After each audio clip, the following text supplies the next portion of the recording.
Hello everyone, how's everyone going?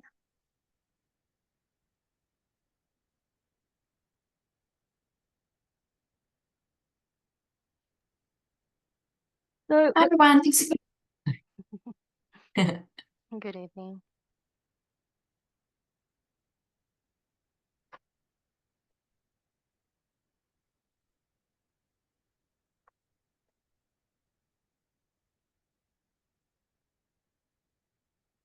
I think we'll just give everyone a few minutes before we start.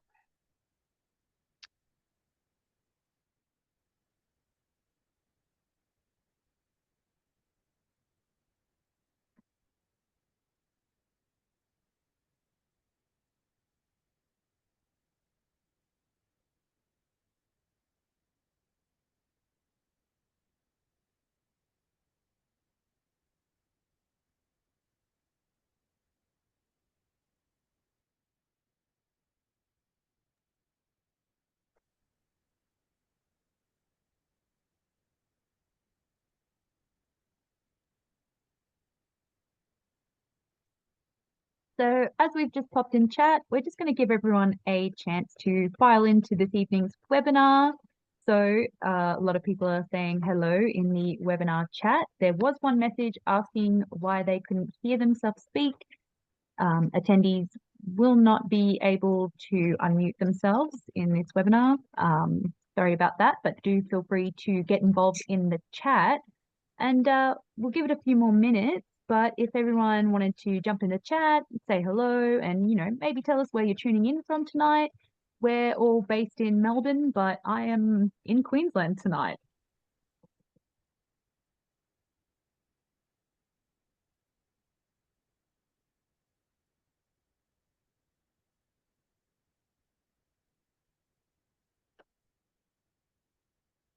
Thank you everyone for coming along tonight to our webinar. So tonight we'll look to sort of look more closely into how Commonwealth Supported Places can quite significantly impact the cost of getting the masters in a more economic way.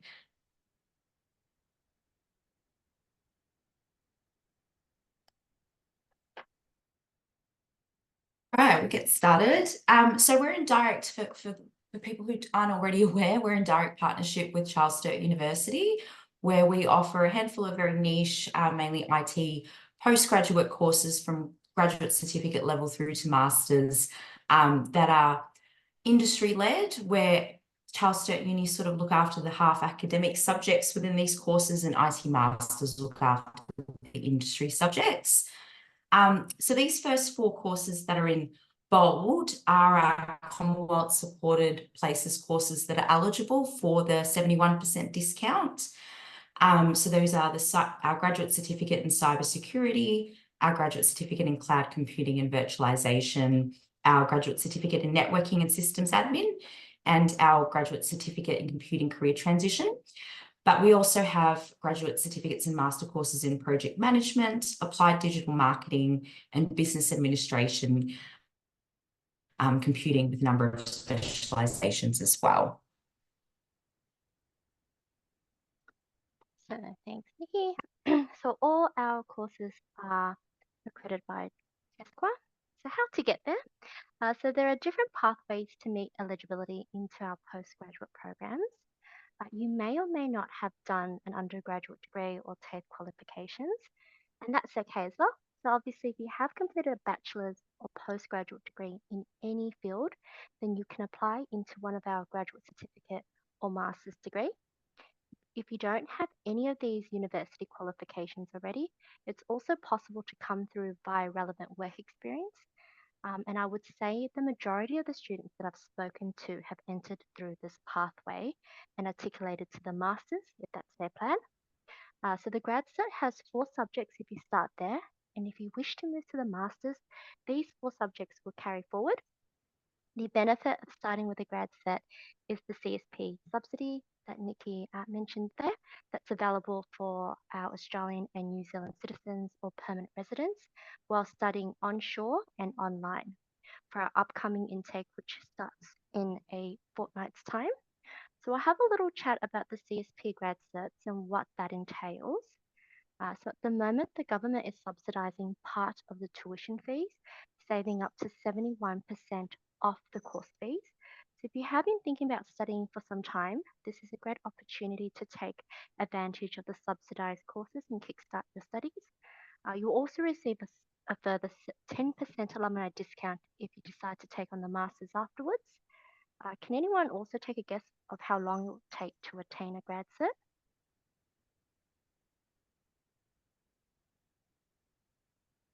Yep, that's right. So 8 months there. So Chris has said 8 months. Yep, that's correct. So 8 months part-time.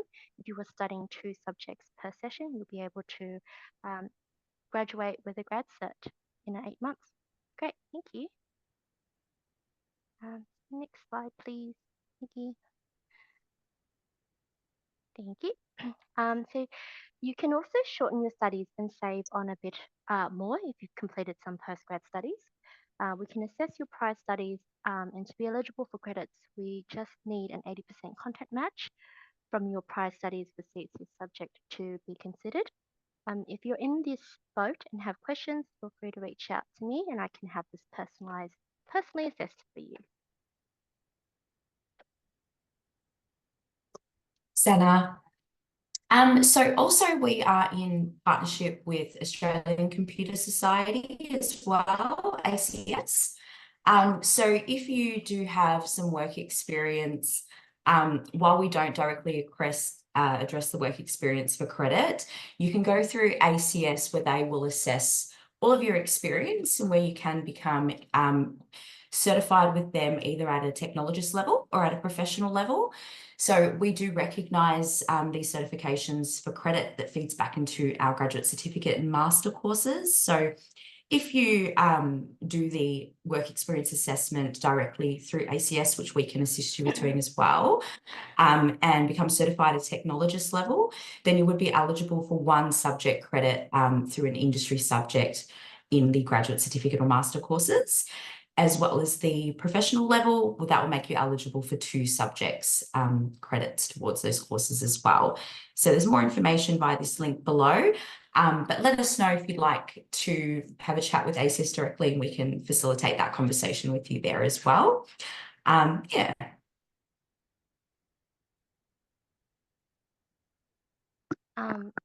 So you may have seen some of these vendors on the screen here, such as CompTIA, Cisco, EC Council, and especially if you've been working within the IT industry for quite some time as well, you may, as part of your job, secure some of these certifications through these vendors or looking to attain these certifications through these vendors. You may be also exempt from studying an additional subject where you'll get acknowledged and credit for if you do have these certifications. We have assessed over 2,000 individual assessments in the last year, and you're more than welcome to check them out on our website. If there's any that's not listed there or you have any questions and would like for us to look into them for you and get them certified or plan any certifications, feel free to reach out or get in touch or complete our eligibility form and we can get back to you and have that formally assessed. Of course, not all certifications will qualify, and there are a number of certifications that are considered below postgrad levels, or they just simply don't cover enough to our subjects to be eligible. We're also quite proud of the credit finder on our website. We've popped all the approved industry certifications that have been assessed and approved by CSU on there. So we hope you find it useful. So part of my job is to update and recertify each of these to ensure that they meet the same standards and have the same equivalency to some of our subjects, as of course, sometimes our subjects may change as well. Thanks, Kit, for sharing the list. Awesome. So looking at options, we can really utilize CSP to be of the most economic benefit. Here are some examples. So often our current students will look at this pathway where you would do 2 graduate certificates to a master's. So this could apply in either cybersecurity, cloud computing and virtualization, or networking and systems administration, for example. So the first example here is if, let's say, you wanted to start a graduate certificate in cyber under a Commonwealth Supported Place. Typically, those subjects are $3,890 per subject. So with the CSP discount, it brings it down to around $1,116 per subject. So already you can see just for your first grad cert, you're looking at just under $4,500. Then what students will often do while CSP is available is upon completion of that grad cert, they'll go into a second one with also a Commonwealth Place discount, such as cloud computing in this instance, where through strategic planning, which we assist you with doing, so you don't need to do the heavy lifting on that end, we can basically utilise through 2 grad certs a total of 8 subject credits towards your future masters. So in this example, you might go on to do a master's in cybersecurity or cloud computing. So what that would mean is you'd be left with 4 subjects to complete at the full fee price, as the CSP doesn't cover the master subjects. So those 4 final subjects would be at this price, $15,560, giving you a total of $24,488. So without the CSP discount, the total cost for the full 12 subjects of the masters, inclusive of those grad certs, would be $46,680. So as you can see here, by utilising this pathway with the discount, back. With this example, it's a $22,000 saving, $22,192. So it's quite significant by actually using this pathway as an option.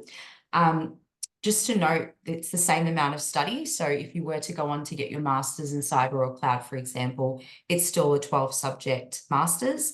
So by breaking this down into 2 graduate certificates, taking advantage of CSP, that's how you end up saving this amount here. This is another example. So say you were maybe more interested in networking and systems admin, you might pair that with a grad cert in computing career transition. So again, same process, you're doing 2 graduate certificates with Commonwealth Supported Places, giving you the same savings here as well. So this is just sort of to give you more of a dollar value visual idea of how the CSP works in sort of, in those figures.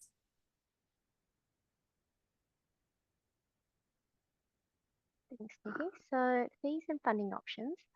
So there's a few options with fees and funding that's available. So you have the option to either pay your tuition fees upfront if you like, or choose to defer your loan through fee help. So fee help is available for our Australian citizens. You also have the option to split your payments and pay some upfront and defer the rest through fee help if you like.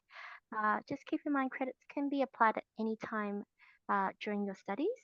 I would like to stress the importance to contact either Nikki or myself so we can help plan your credits to ensure you're not studying a subject that you'll be receiving credits for. And I think that's it for me. Thanks, everyone. Thanks for tuning in. Thanks, everyone. There's some more information about Commonwealth Supported Places here as well. And as Anna said, if you are looking with some of you that have the questions in the chat around your industry certs and your general eligibility, please feel free to send through an inquiry via the eligibility itmasters.edu.au, and Anna will be able to sort of give you some further information around where those credits sit and your eligibility. Otherwise, feel free to directly call us on these numbers here if you'd like to chat about that in more detail as well, and sort of have maybe more questions around how CSP works and how we can assist you in mapping your graduate certificates to lead to the masters of your specialisation. Thank you. Thanks, Nikki. We'll just move over to some questions that people have popped in the question Q&A. So Tony's asked, I already have the grad cert in information security and currently doing a master's in cybersecurity. How do I apply for CSP? So Tony, if you haven't enrolled in the masters, you can always withdraw from that course and pop through a new application there and apply straight for CSP. You can reach out to myself or Nikki and we can help guide you through that as well. That's easy as well. Tab Brazos asked, does the ACS certification or industry certification provide credit for any of the master's unit? So depending on the ACS certification, it will grant between 1 to 2 subject credits, and it can go towards the master's course as well there. Someone's also asked, does the 10% alumni discount not apply to the master's subjects in the 2 grad certs possible master's subjects, for example, 3890 advertised on the website? So the 10% alumni discount only applies towards the masters. Unfortunately, with the CSP subsidised courses there, they won't give alumni discounts there.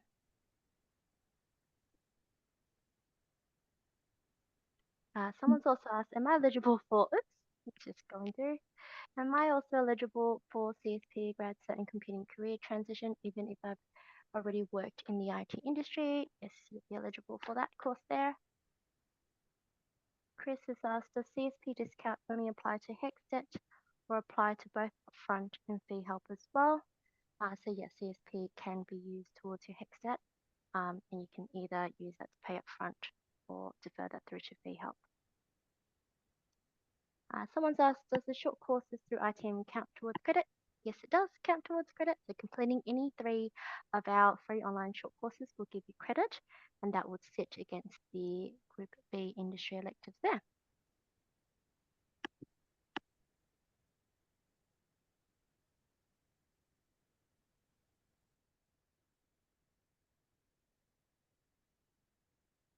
All of them? Is anyone else any?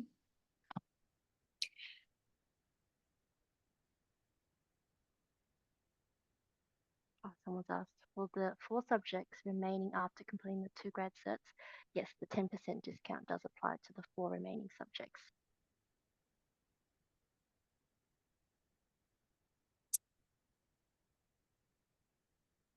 I've just popped some more questions that have come through via the chat into our private chat channel. Nikki and Anna, if you wanted to take a look at those, just ones that didn't make their way to Q&A, but I'm sure our attendees would love to hear the answers anyways, if you guys wanted to have a look.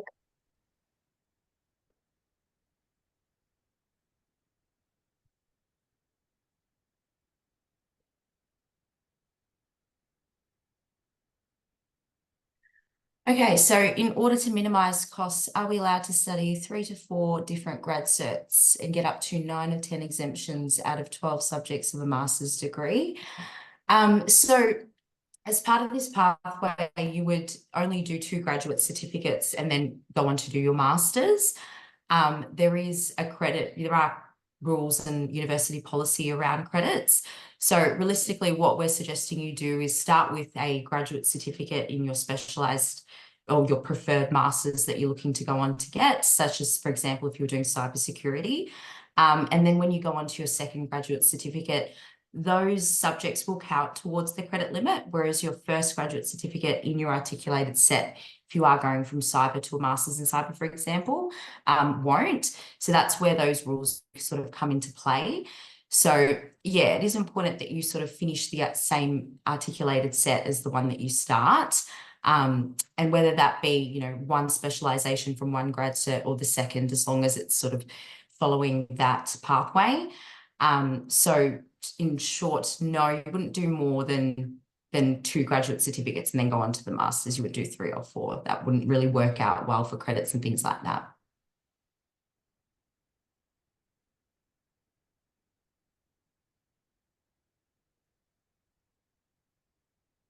What is the most common question you get asked? Okay. I think the most common question, a lot of people aren't sure if they're eligible for CSP, and how that side of things work. So as long as it's available, which it is at the moment in a relevant session coming up, there are limited spaces around CSP. So we sort of know that in real time and can comment on that in real time where there are still spaces left, which there is at the moment. But basically, in terms of eligibility for it, as long as you're an Australian citizen, a permanent resident, and are applying for a CSP eligible course, such as those 4 graduate certificates we mentioned at the beginning, then that's fine. It's just during your application process, which we will assist you with if you want to reach out directly to us, we can sort of provide you guidance in how to ensure that you're applying correctly to obtain the CSP place, and therefore your application will be automatic. Yeah. Yes, you're an Australian citizen, but moving overseas. So we have students that study all over Australia as well as around the world. So as long as you have access to be able to study online, that's fine. The fact that you're a citizen makes you definitely eligible for a Commonwealth Supported Place. So that's all good. So don't have to worry about that. I do need to add, you might need to study at least one subject, one session onshore for CSP to be to kick in the CSP there. Someone's asked, what happens if I get busy and have to pause my studies? Will I still get CSP? So long as you've studied one subject, you're more than welcome to pause your studies at any time, and that will still lock in and secure your CSP spots.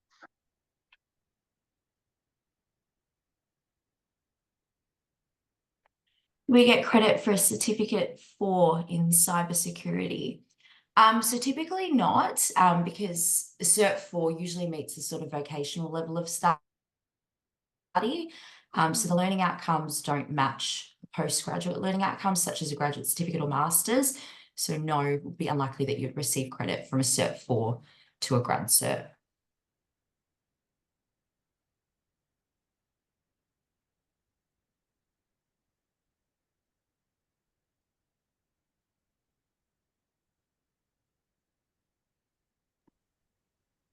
We've got another question that's popped up a few times tonight in the chat and also in the Q&A that I have seen.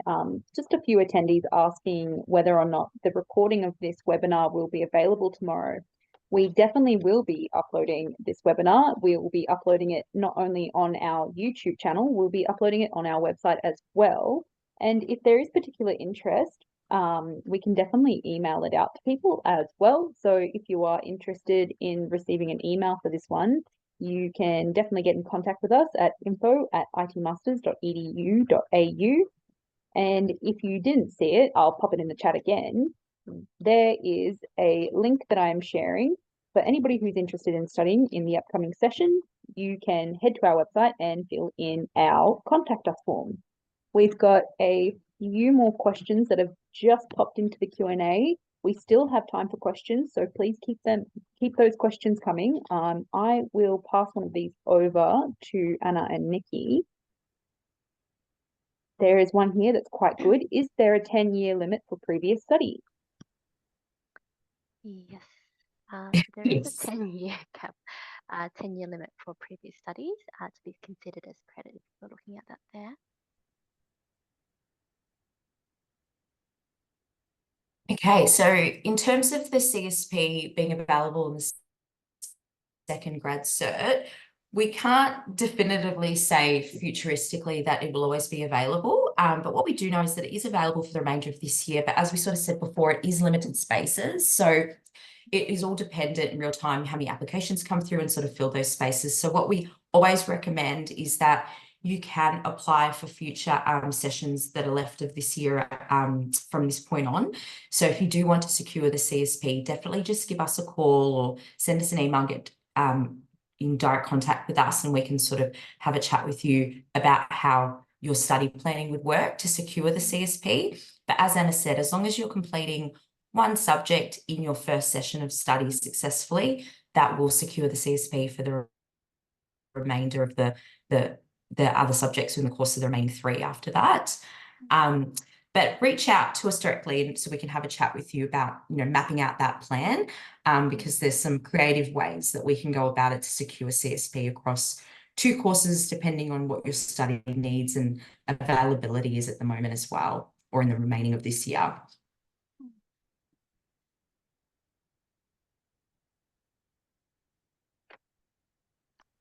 Someone's asked, do you have to submit an ECAP every session, even if you want to change payment options, like deferring or one session? I'm actually not too sure about that. We'll probably have to get in touch with CSU Finance, but I assumed that wouldn't be the case, though. But I'm not too sure on that one, so I can double check that for you and get back to you. Yep, and just a question here, I've completed 20 years of experience this month. So in terms of CSP eligibility, from the sounds of it, you would be definitely eligible for the graduate certificate, but as long as you're an Australian citizen or permanent resident, then you would also be eligible for the CSP for cybersecurity.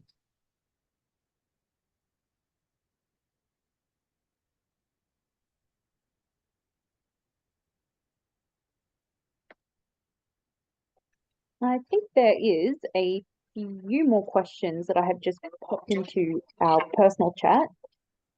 Okay. If Nikki and Anna would like to take a look in there, I'm not sure if there's any that have been missed. I think there was a question about crossovers and spreadsheets for cert pathways, and I think that would lend nicely into the course mapping and credit mapping that we offer. Yeah, sure. So we do offer individual course mapping and credit mapping. So they do get quite complex sometimes. So for if you did want us to create an individualized course map for you guys, feel free to get in touch and we can utilize our expertise to guide you through that and help map that up for you guys.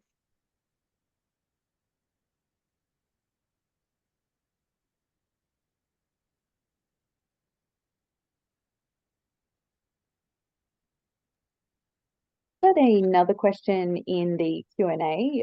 Which hex band do the CSP units fall under? I think I know the answer to this one, but Anna and Nikki, if you have the answer, would you like to give it, please? I actually don't know this one, Kit. I was looking at this the other day. So when you head to our website and you look at either the funding and scholarships page or even the fees and payments page, there is a really neat feature that the CSU website has where you can go and look up the price of a subject, and it will give you the price of not only the full fee paying subject, it will give you the CSP price as well. And underneath that, it will show you there's a few different bands. I can't remember off the top of my head. It's either 1 to 6 bands, and I think these are either band 1 or band 2.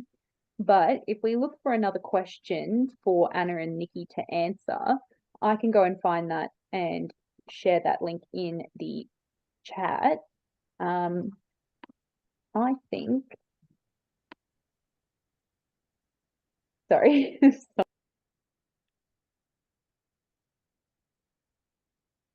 there's another question here. What is course mapping? So this is a service that a lot of our team offer directly for students on a one-to-one basis, because we do have such a vast range of electives students can choose from.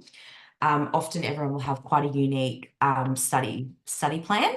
So what we do from the sales through to the admissions process as well and ongoing is we put together a course plan for you, a study plan, if you will, where we can sort of look at the mapping if you are planning to do multiple grad certs to a master's by taking advantage of the CSP. So what we'll do is sort of put that together and give you a couple of options where that will reflect on subject selections from your first grad cert to then strategic subjects that you might choose in your second grad cert to maximise your credits towards the master's under the CSP pathway.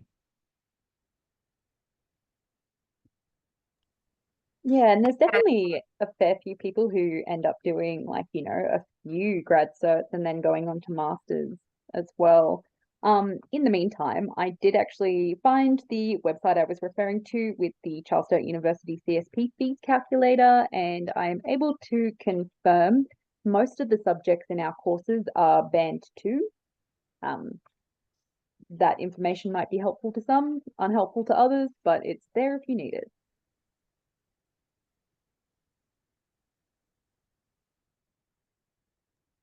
I think a really good question that I haven't seen come up yet is just a question around, we're talking a lot about how session 2 begins on the 8th of July.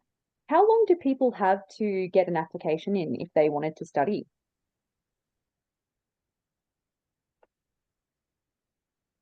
So we will accept applications through to, I believe, the 1st of July and potentially some late apps after that. But the session does commence on the 8th. So we'd recommend, if you are interested in just applying as soon as possible, because it does take some time to receive the app and then process it, just to make sure that you're starting with a little time to give there. So it's not a mad rush towards the end. Yeah, for sure. And yeah, if you want to get started and you haven't already gotten in contact with the team, you can definitely feel free to do so either via our website or by sending us an email or calling us. You'll find all of our details on our website, either at the bottom or via our contact us page. We are always waiting for people to ask us everything they need to know. We have all of the answers. We hope that, you know, some of these answers are some of these questions have found their answers in tonight's webinar. We're still getting a few questions that are coming in. Yeah. We've got one in the chat at the moment that says, what if a vendor certification is valid now, but not by the time I graduate? That is an interesting question. Yeah, so that's it. As long as it's valid within 10 years of you last completing it, then it is that we can definitely apply that as credit. That's fine there. So that sounds like a very good deal then. So they can't take away the credit once it's been awarded in that sense. Yeah, that's right. And I think this one has I think this one has been answered, but we'll ask it anyways, just in case. What is the latest session I can join this year to secure CSP? So it will still be available for our upcoming July session, August and November at the moment. But as we said before, limited spaces. So if you are looking to secure it, definitely just the best thing to do is to get an application. And that way you'll get your acceptance if everything's eligible and all good. And then, you know, if things change close to start date, you've got time to sort of make adjustments where needed. But to secure that, we just recommend applying in the first instance in a session that you can see yourself successfully starting in. And those places are truly filling up, definitely for sure. So we definitely want to avoid aspiring students missing out on the opportunity to secure CSP. On top of the question about a certificate not being valid by the time you go to finish your course, there is more specific terms to this question. So the ISTQB Foundation Certificate has undergone a change. The version 3.1 is superseded by version 4. Is the version 3.1 still valid? Anna, did you want to talk a little bit about how industry certifications end up on our credit list? Because that might answer this question really well. Yeah, sure. So we do update our credit lists. We do go through and revise them to make sure that they're all up to date and whatnot. So at the time of it being published, and the intake that you've applied, I would recommend using that and applying that as credits, utilizing the credits there. We could, if it's just retired, let's say, and they've updated the vendor, if you have applied, sorry, if you have joined in that specific intake, we can still use that in that instance. But let's say hypothetically, if you're using that credit, we do need to seek special approval for you. So there are ways around it. Yeah, if they've just updated, normally we do give a bit of an allowance there for you. I would say that's one of the best parts about studying with Charles Sturt University and IT Masters.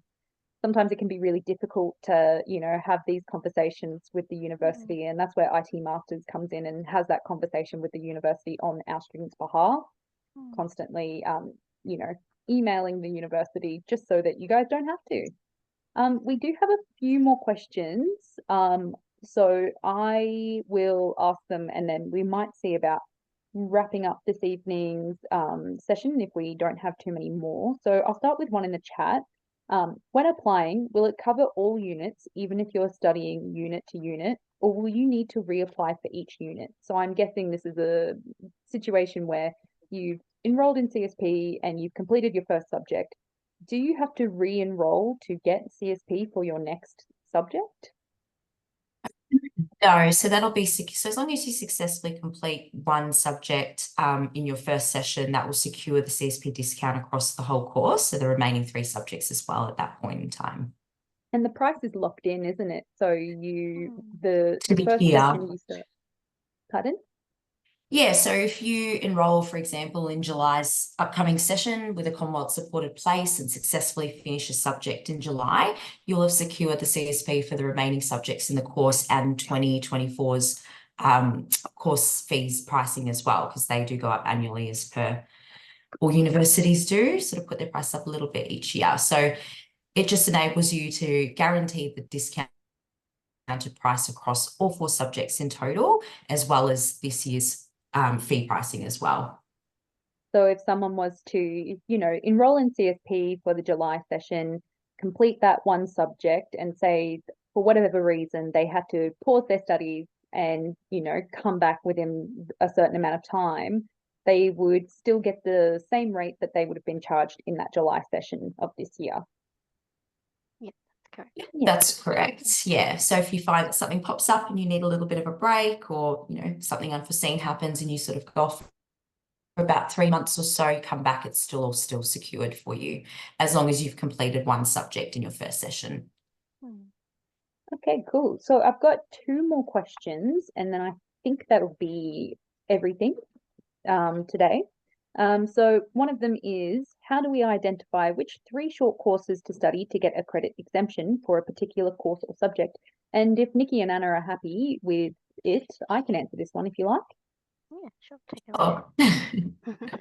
So to qualify for subject credit with our 3 short courses, which are entirely free for anybody that doesn't know, you can do any 3 short courses as long as they don't fall under the miscellaneous category that is not eligible for credit. So say you wanted to do a graduate certificate in cybersecurity, but you're kind of interested in doing maybe perhaps a project management short course or a digital marketing short course.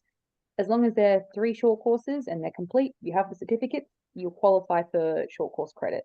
But that is just 1 short course credit. I will add another question onto this that I get asked a lot. No, if you do 6 short courses, you do not get 2 credits. It's just 1 credit per course. I'll close that one up. And I guess this will be the last question of the evening. So where do I send questions regarding subjects I need to take to do 2 grad certificates and do masters at the end? So a GC to masters question. I started a graduate certificate, so have little time. So I'm guessing we want us. Yeah, so go on. Definitely call us directly or send us an email by the details provided on the last slide, because as I said before, we do all of that for you, and often we'll be able to give you, you know, more than one option based on your interest in subjects and, you know, what you want to learn or upskill on as well. But in terms of all of the subject selection and mapping to maximize the CSP and credits, that's sort of where we come in, and we can provide that service to you directly. So you don't need to feel too stressed about that. Just reach out and we will help you out. Yeah, and if you find yourself interested in looking into the Commonwealth Supported Place courses a little bit more after this webinar ends, I'm about to send direct links to the website course pages on our website. On those course pages, there is a course inquiry form. So feel free to fill that one in, and we'll be able to set you up with a call with either Nikki or Anna. So there's multiple ways to get in contact with us, and we basically have an under 48-hour turnaround when we can help it, and that means we don't work on the weekend, but sometimes we do. So definitely feel free to get in contact. We are waiting by the phone. I think that is everything tonight. Was there anything else you 2 wanted to add? Just like what's the thing you get asked the most question?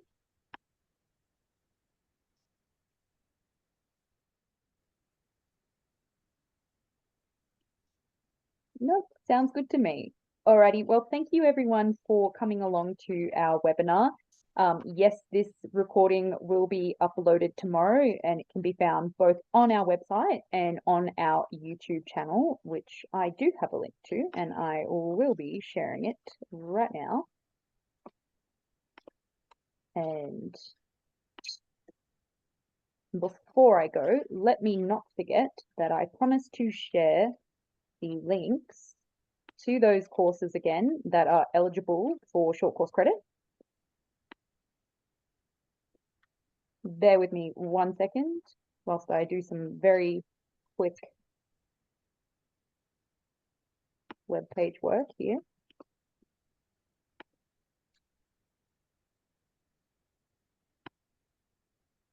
So we have